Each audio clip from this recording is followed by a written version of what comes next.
Bonjour, je vous propose une petite présentation de Blackreach, Heroes of Blackreach, euh, un jeu de Devil Peak Games, et un jeu pour lequel j'ai pas trop trouvé de vidéo en français. Alors voilà, je propose une petite présentation vraiment sans prétention, pour ceux qui voudraient voir un petit peu comment fonctionne le système, etc. Ce que j'ai envie de faire aujourd'hui, c'est de présenter Heroes of Blackreach via la première mission. Il faut savoir que c'est un jeu auquel on peut jouer de différentes manières. On peut faire des custom games, des parties qu'on va générer soi-même, donc avec des parties de map. Je vous montre, hein, c'est des grosses sections de map, des grosses sections de cartes, donc avec des sections de cartes qu'on va choisir aléatoirement, des armées qu'on va monter chacun de notre côté, etc. Et puis voilà, aucune partie ne se ressemblera, ou alors on peut jouer aussi en mode campagne, avec... alors dans la boîte de base, il me semble qu'il y a 8 scénarios de campagne qu'on va suivre, hein, ils se suivent les uns les autres, il y a une histoire, etc. Là, moi, ce que je vous propose, c'est de vous montrer les mécanismes du jeu via le premier scénario, qui est très très simple. Il n'y a que 2 parties de cartes, donc c'est idéal pour vous montrer un petit peu à quoi ressemble Heroes of Blackreach. Voilà, c'est un jeu qui peut être comparé à Warhammer 40 000. On peut lire certains avis sur internet, comme quoi c'est un peu comme jouer à Warhammer 40 000 sans avoir à peindre les figurines. Je suis pas tout à fait d'accord, même si Warhammer 40 000 c'est un peu loin pour moi. Euh, Ça se base sur d'autres mécanismes, même si on ressent bien. On a vraiment l'impression de jouer avec des orques quand on joue avec les orques dans Heroes of Blackreach. On a vraiment l'impression de jouer avec des Space Marines, mais voilà, c'est pas le même type de règles. Et les sensations sont, moi je trouve que les sensations sont pas les mêmes. Le jeu est bien foutu et ça retranscrit quand même bien l'univers de Game Workshop. Vraiment bien même. Alors dans la boîte de base j'allais dire, mais même dans les suppléments, on a que 2 factions dans Heroes of Blackreach. On a les Space Marines et on a les orques. Pour l'instant, rien n'est prévu. Devil Peak, c'est une petite boîte. Ils prennent leur temps. Il y aura sûrement du nouveau contenu un jour ou l'autre, mais pour l'instant, voilà, c'est pas prévu. Euh, Ils ont dans les cartons apparemment de faire une extension standalone, donc il va rapporter beaucoup de choses parce qu'il faut savoir que à chaque fois qu'on achète un jeu Heroes of, il y a énormément de contenu déjà dans la boîte de base, et encore plus si on passe par les Kickstarter et qu'on prend la totale, quoi. Et ça fait vraiment des jeux avec une rejouabilité énorme, quoi. Mais en tout cas, ils ont parlé d'une extension pour Heroes of Blackreach où on se retrouverait avec les Eldar, il me semble, et les Tyrannides. Donc voilà, c'est ce qui serait très très très sympa. Je vais pas m'éterniser. Je vais essayer d'expliquer le jeu en faisant une partie, quoi. Donc c'est une partie très simple, hein, on est d'accord. Ça, c'est pas une mission qui va représenter qui va présenter tous les aspects du jeu. Par exemple, on a des véhicules, hein. C'est pas un jeu où on va jouer qu'avec avec de l'infanterie, avec non, il y a des véhicules, il y a tout plein de petits mécanismes à droite à gauche comme ça qui vont rajouter du sel au jeu. Là, on est dans la première mission, on fait très simple. C'est vraiment pour présenter le jeu. Je vais pas non plus présenter en profondeur la manière de constituer les armées, sachant que pour la première mission, de toute façon, on nous laisse pas le choix.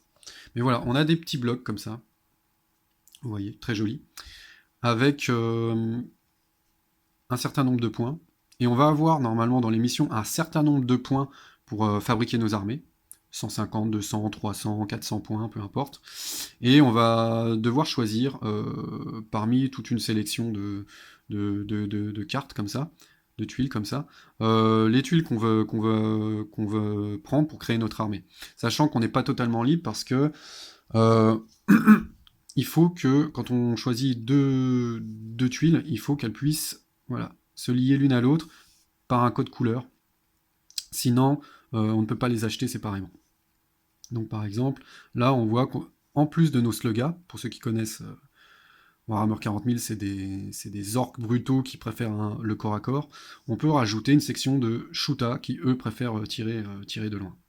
Voilà. Et on peut rajouter des sections comme ça, tout en respectant le nombre de points demandé par le scénario. Et en plus, vous voyez qu'il y a des espaces vides comme ça, on va pouvoir ajouter de l'équipement à chacune de ces sections. Par exemple, là j'en ai pas sous la main, je vais vous montrer plutôt celle qui est déjà sortie pour les Space Marines. Vous voyez que les Space Marines, ça c'est la tuile qui va servir pour cette première mission. Vous voyez que les Space Marines, ils ont que cette tuile pour cette mission, donc on est vraiment limité pour la première mission, hein. Vous voyez que là, j'ai déjà voilà, un équipement. Et donc, il y avait déjà cet équipement sur mon escouade tactique. Vous voyez, c'est des munitions supplémentaires. Je vous expliquerai pendant la partie ce que ça va faire. Donc, on peut rajouter des équipements en plus à chacune de nos sections, sachant que les munitions ne serviront qu'à mon escouade tactique. Si j'avais eu plusieurs sections, plusieurs tuiles d'escouade pour ma partie, les autres escouades n'auraient pas pu se servir de ces munitions. Il aurait fallu que je les achète aussi pour ces escouades. Il y a plein de choses, hein. Il peut y avoir des équipements, des armes lourdes, il peut y avoir des rhinos, on peut rajouter des rhinos. Pour ceux qui ne connaissent pas, c'est des espèces de chars de transport. Voilà, il y a plein de choses, plein de choses à rajouter, et c'est vraiment très bien foutu. Je vais montrer quand même à quoi ressemblent les tuiles. Ici, on a déjà nos troupes qui sont installées, suivant ce que nous disait le scénario, mais dans les scénarios suivants, c'est nous qui allons choisir comment on place nos troupes sur une zone de déploiement. Voilà, je vais vous montrer des slugas. Les slugas, voilà, c'est eux. Voilà, vous voyez que les tuiles sont très belles. Alors il y a un petit souci, il me semble que c'est pas le cas de tous les Heroes of, mais en tout cas c'est le cas de celui-là, c'est que les tuiles sont un peu sombres. Alors vous voyez, c'est très beau, hein. C'est très beau. J'ai fait comme j'ai pu, j'ai pas une très bonne luminosité, mais je peux vous dire que le jeu est très beau, vraiment très beau. Maintenant, il est un poil sombre, et apparemment, c'est pas le cas de tous les Heroes of. Alors, je sais pas si ça a été un défaut pendant la fabrication, ou si ça a été un choix.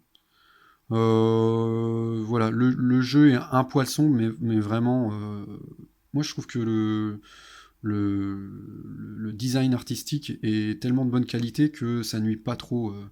Donc les slugas qui sont des orques qui ont plutôt tendance à foncer au corps à corps. Tous les orques aiment le corps à corps. Tous les orques aiment hacher menu leurs adversaires. Mais les slugas, plus particulièrement, ils ont l'équipement pour. Voilà. Qu'est-ce qu'on voit sur une tuile d'armée de Heroes of? On voit un petit chiffre dans une flèche bleue qui représente les points de mouvement. Je ne vais pas en dire plus, hein, on verra pendant le jeu. On voit la défense en jaune là, de la tuile. Donc ici on a une défense de 4. Ça va jouer avec des dés, hein. C'est un jeu qui joue avec des dés 6. Les défenses, etc. C'est des défenses qui vont être confrontées à des dés. Vous voyez qu'il y a d'autres défenses. Non, d'ailleurs, c'est pas une défense. Là, c'est la capacité d'attaque à gauche. La capacité d'attaque de mes slugas. Plus 1, c'est un modificateur qu'on va rajouter à nos dés. Au-dessus, on a un autre modificateur, c'est quand on se bat contre des machines ou contre des unités qui ont un équipement, une armure lourde. Et le X que vous voyez là, en gris, c'est la capacité de l'unité à se battre contre des véhicules. Donc on voit que les slugas n'ont aucune chance de faire quoi que ce soit à des véhicules. Et ici, on a tout un tas de capacités spéciales pour cette troupe. Alors ça, c'est le problème des Heroes of. Apparemment, ils sont vachement améliorés depuis le premier, mais il paraît que les livres de règles dans les deux premiers étaient un bordel monstrueux. Celui de Heroes of Black Reach est très clair, moi je trouve. Le seul problème avec le livre de règles que j'ai eu, il y a aussi 2-3 ambiguïtés, hein, où j'ai dû me renseigner à droite à gauche sur internet pour être sûr de certaines règles, mais ça c'est un peu tous les jeux de toute façon.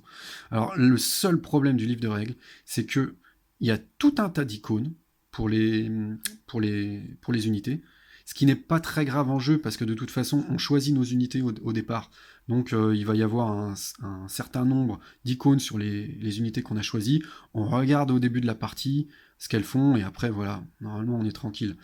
Mais le problème, c'est que les icônes comme ça, les icônes de capacité, sont disséminées dans tout le livre de règles. Il n'y a pas vraiment de glossaire des capacités qu'on va trouver en jeu. Il n'y a pas d'endroit dans le livre de règles où on va retrouver toutes les capacités pour pouvoir y accéder rapidement quand on a besoin. C'est très chiant. C'est vraiment très chiant. Mais à part ça, le jeu, voilà. À part ça, le livre de règles n'a pas plus de problèmes que ça, mais celui-là pose un vrai problème. Et du coup, on peut retrouver aussi sur Internet euh, des livrets de... Enfin, pas des livrets, des fiches récapitulatives hein, que les fans ont fait, quoi. Voilà. Donc ça, c'est des capacités. Alors, pour mes slogans, là, ça veut dire quoi? Dès qu'il y a une petite épée comme ça veut dire que l'unité va être capable de se battre au corps à corps. D'attaquer au corps à corps, du moins.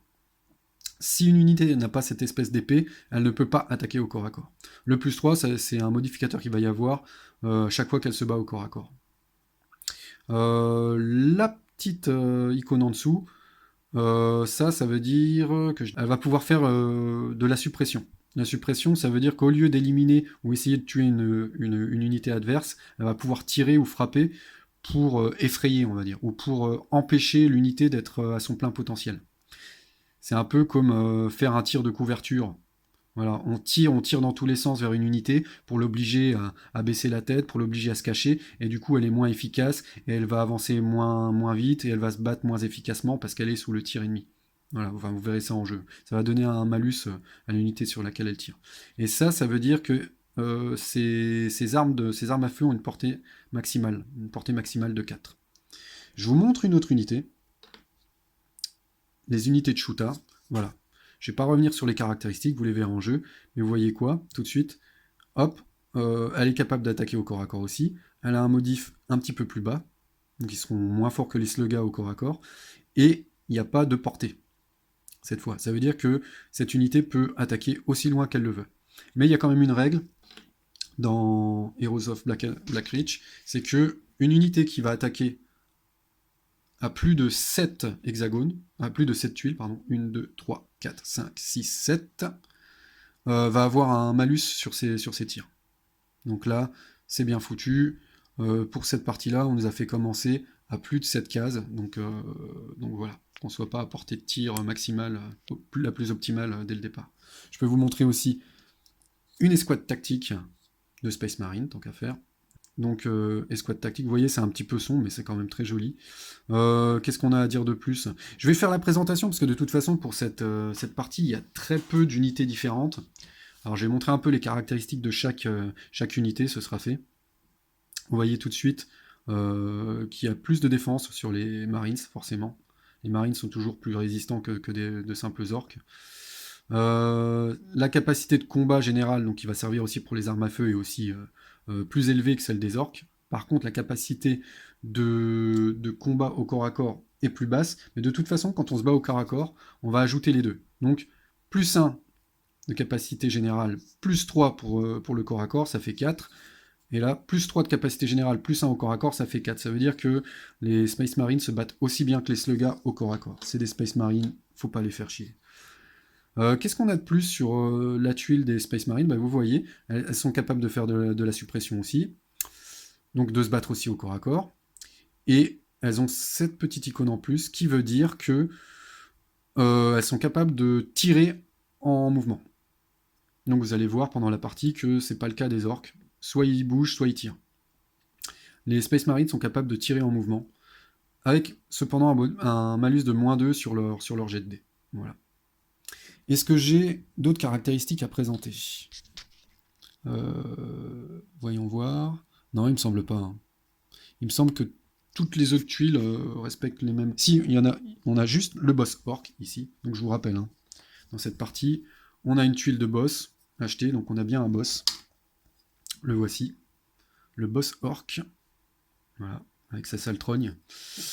Je vous montre juste, lui il a une petite capacité en plus, mais qui va pas servir pour cette partie. Celle-là, elle veut dire que il a de la pénétration sur ses attaques. La pénétration, ça sert à infliger plus de dégâts au véhicule, et aussi d'empêcher les unités qui ont une sauvegarde d'armure d'utiliser leur sauvegarde d'armure lorsque c'est lui qui attaque. Une sauvegarde d'armure, pour ceux qui connaissent Warhammer 40 000, ils vont savoir ce que c'est. Je vous montre juste. Mon boss a une sauvegarde d'armure, c'est le 5+, qui est ici. Ça veut dire qu'à chaque fois qu'il subit une touche, Euh, on va jeter un dé, on peut jeter un dé, et si on fait 5 ou plus sur le dé, la touche est annulée. Voilà. Si je vous montre mes slugs n'ont pas du tout ça. Voilà. En général, c'est plutôt réservé aux unités d'élite. Mais comme les Space Marines sont quand même hyper badass, les Space Marines de base ont déjà aussi cette sauvegarde. Alors vous allez voir qu'on ne peut pas s'en servir tout le temps. On peut s'en servir seulement quand on a certaines cartes en main. Et c'est la dernière chose, je pense, que je vais vous présenter. Non, l'avant-dernière chose que je vais vous présenter avant de commencer la partie. C'est que Heroes of Blackreach se joue avec des cartes. Voilà. Là, on a celle des Space Marines. Là, on a celle des Orques. Les cartes, elles sont là pourquoi? Bah, tout simplement, elles vont apporter une petite comment dire, dose d'imprévu dans les actions qu'on va effectuer. Je vous en montre deux au pif des Space Marines. Voilà.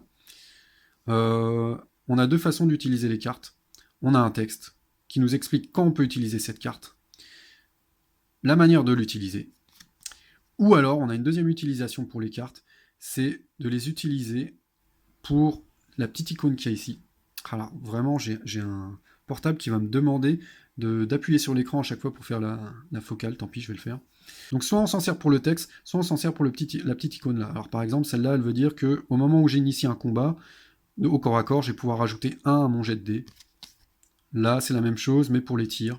Ou alors, on utilise voilà, le texte. Je vais pas revenir plus loin là-dessus. Vous allez voir en combat, enfin pendant la partie, comment ça se passe. Sachant que pour cette mission, on va avoir seulement 2 cartes. Donc les orques comme les Space Marines vont seulement avoir 2 cartes à la fois pour un tour. Dans les missions un petit peu plus loin, et puis pour les batailles skirmish, les batailles custom, on va avoir beaucoup plus de cartes en main. Je crois que c'est jusqu'à 6, il me semble. Ça dépend de la taille des affrontements. Alors on va battre les cartes. Dernière chose que je vais présenter avant de lancer la partie, c'est le système d'activation. C'est quelque chose qui est un petit peu difficile à appréhender. Pas que ce soit difficile à comprendre, mais moi quand j'ai lu les règles pour la première fois, je me suis dit mais on va pas faire grand chose à chaque tour. C'est que on va pouvoir activer qu'un certain nombre d'unités par tour. Ça veut dire que il n'y a qu'un certain nombre de nos unités qui vont pouvoir tirer ou faire des actions spéciales à chaque tour. Sachant que le jeu ne dure pas longtemps. Pour cette mission, hop, je vous montre, ça c'est le décompte des tours. Cette mission va durer 4 tours. Voilà. La plupart des missions, voilà, les missions iront rarement au-delà de 8 tours. Pour vous dire, voilà, c'est pas un jeu très long, mais les tours vont durer un certain temps, et pourtant on a très peu d'activations. Donc les activations, ça veut dire que je vais prendre une de mes tuiles d'armée, et je vais pouvoir en faire quelque chose. En général, soit me déplacer, soit attaquer, soit utiliser une capacité spéciale. Mais je ne peux pas le faire autant de fois que je veux. Ce qui va donner mon nombre d'activations à chaque tour, c'est ça. Vous voyez que sur les tuiles que j'ai sélectionnées pour fabriquer mon armée, on a des petites étoiles. Je vais faire la focale. On a des petites étoiles, comme ça. Et ces petites étoiles correspondent au nombre d'activations que je vais avoir pour mon tour. Donc, là, il y a 3 étoiles en tout sur mes 3 cartes. Ça veut dire que j'aurai 3 activations par tour. Vous voyez qu'il y a un petit chiffre en dessous. Ça veut dire que dès qu'il y aura 3 de mes slugas qui seront décédés, qui seront sortis du jeu, on retournera cette tuile. Ça, ce sera les points de victoire octroyés à l'adversaire. Et en plus, les croix, enfin les étoiles qu'il y avait sur cette tuile disparaissent. Ça veut dire que si il y a 3 slugas qui meurent pendant la partie, du coup je vais aussi perdre une de mes activations. Voilà comment fonctionne le jeu. Il y a comme vous pouvez l'imaginer, il y a aussi une étoile sur mon boss. Mon boss donne une étoile d'activation. Si mon boss meurt, c'est une activation en moins par tour. Voilà comment ça fonctionne. Donc on n'a que 3 tuiles d'unités à activer à chaque tour. Ce qui paraît très peu. Mais vous allez voir aussi que on aura une autre phase en fin de tour où on va quand même pouvoir déplacer chacune de nos unités qui n'a rien fait pendant le tour. Voilà. Mais en tout cas, ces unités-là ne pourront ni attaquer, ni faire quoi que ce soit d'autre que du mouvement. Je vous montre. On a une seule tuile donc pour cette partie, pour les Space Marines. Eux, ils ont une étoile, 2 étoiles. Il y a une petite étoile qui correspond au sergent. Si le sergent meurt, ça fait une étoile en moins. Donc les Space Marines n'auront que 2 activations par tour pour cette partie. Voilà. Je suis un peu déçu de devoir faire la focale à chaque fois, je vous le cache pas, hein, parce que... Après, c'est peut-être un réglage du portable, mais vraiment, je le connais mal, le portable, donc je vais pas me lancer dans les réglages. Parce que je vais sûrement avoir tendance à bouger pas mal. Je suis pas trop fan de laisser la caméra dans un coin et de plus y toucher. Je préfère m'approcher. Enfin voilà. Donc le problème, c'est que je vais sûrement devoir faire la focale à chaque fois, quoi. Je propose de se lancer dans le scénario. Voilà, on va commencer le premier tour. À tout de suite.